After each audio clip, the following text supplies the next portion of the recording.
Hey, wait. One of these posters has a photograph of Reverend Blake on it. The Beechwood Oracle Bookstore invites you to a reading of The Annihilation of Time, where you can meet the book's author, Edward Blake. That explains why that deranged preacher had the card from this place in his pocket. They sense things. They bring back information from the places they go. On the other hand, I no longer have the slightest doubt as to the name of this establishment. Using tons of imagination, we can say that I've built an improvised and primitive cradle.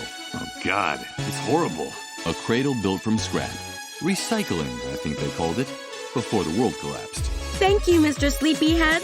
This cradle is just like the one in the picture. Now I can rock my baby to sleep and sing to him. But now I need you to find the baby. I won't tell you your secret if you don't bring me my baby. Bring me my baby boy, Mr. Sleepyhead. And they talk to the dead there, Michael.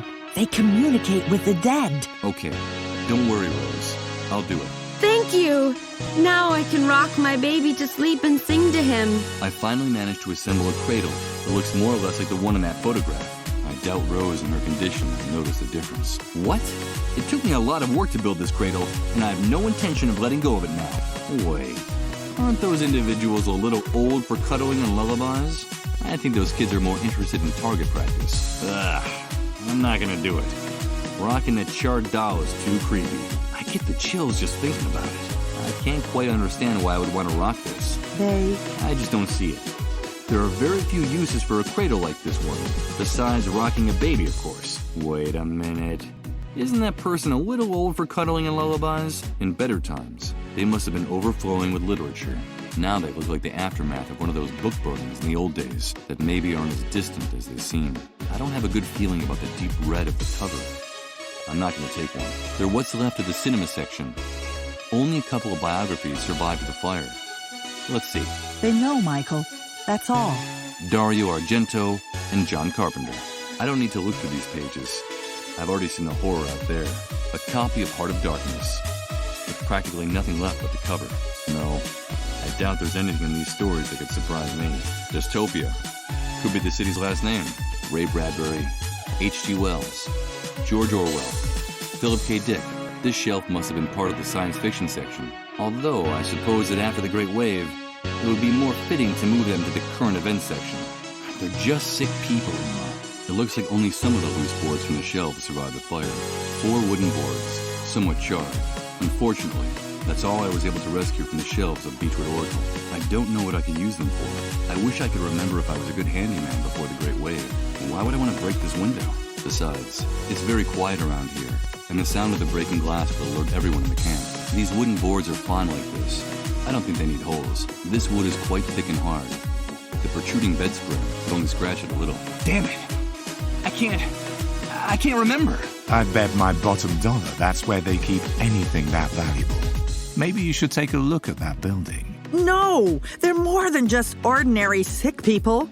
You wouldn't talk like that if you had been living with them, and their messages and their prophecies, all these months. I'm not going to throw more wood on this fire. It'd stoke up the fire for a while, but then I wouldn't have these boards anymore. I don't think it's worth it. The hole is already big enough to get to the other side of the fence. I have no intention of doing that. This poor kid deserves a little more respect. The boards are not long enough to reach that far. No matter how hard I try, I won't be able to reach there with these boards. These pieces of wood don't need any more holes. Why would I give them to this person? I better keep them. I don't see what a few boards could add to this. I don't think using these boards with that would do much good. The cleanup brigades. I've seen how they behave. No. Computers are a deplorable waste of time when the hardware you're trying to use got wrecked in the Great Wave. This screen doesn't look any better than the rest of the place. The fire turned it into a blob of plastic and glass, and there's nothing left of the computer it was connected to.